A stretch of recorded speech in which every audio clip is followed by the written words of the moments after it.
When I took over, I was shocked to find that I was given a whole pile of boxes of files in various states of disarray. There was 57 people who were essentially volunteers in the society, but there was only a part-time secretary who worked from Wellington. So we had essentially no administrative support. And that was a huge issue that I tried to promote as something that we had to look at as a society immediately.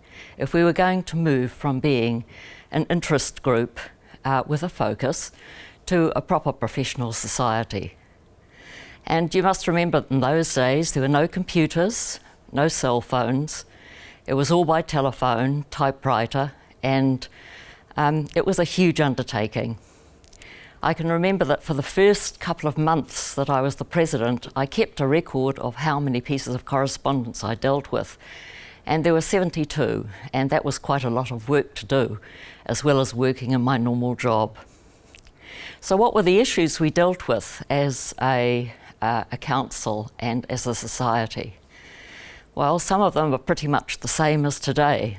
We had issues with ACC stopping payments summarily because of a High Court decision, and that required considerable attention. We were dealing with accreditation of professional courses, and I'm never quite sure why that function actually went over towards the Psychologists Board, but anyway, that's what we were doing. There are a number of issues in terms of professional regulation, because although psychologists had been registered in 1981, then, I can't even remember the name of it, it was essentially the Commerce Commission as it is today, decided that they may be looking at deregulation, which was certainly something that put the frighteners up us, because it had taken so long for us to become registered. Other issues we dealt with were really trying to get data about what psychologists did in their jobs. So we were also dealing with issues like whether psychologists could gain professional privilege. And we're also looking at coming up with some guidelines for videotaping of evidence. We also made some initial approaches to the judiciary in terms of the psychologist's role as family court psychologists. We tried to be very proactive, because in the past what had happened was when there was an issue, somebody outside of the profession would ask us to make a comment or put in a submission, but it was all externally generated. And so we wrote to all of the government departments to try and access information about what legislation would be coming up, so that we would be in a much better position to decide what we wanted to comment on, rather than being reactive. So those are just some of the issues that we dealt with over an exceptionally busy year. I've been asked to comment also on a couple of standout things in terms of that year, and both of them, I guess, happened at the AGM. And the first thing was that a group of disaffected clinicians announced that they were going to essentially set up the College of Clinical Psychologists, and I have to say that that, in my opinion, is a sad thing really for the profession overall, because they're not a big profession and we should stand together irrespective.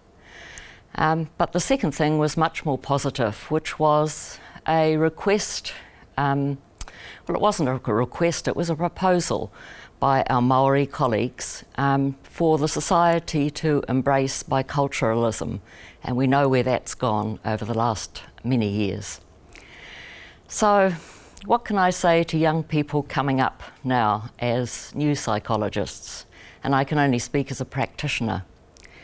I think that there is a huge discrepancy between what you learn on your courses and what happens when you actually get into a job.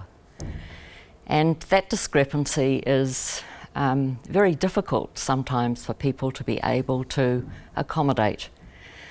And what I mean by that is that there is, I think, a tendency now in jobs for the profession to be pushed into a tick box profession kind of stance, where you have to sign off on this and sign off on that. There's also, I think, quite a lot of problem with organisational capture, where you're not told only what to do, but also how to go about doing it.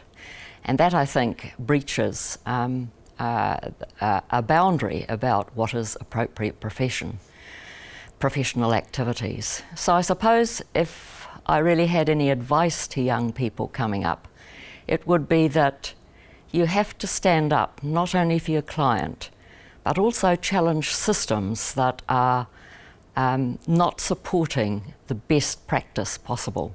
And that requires courage and also a strength of character.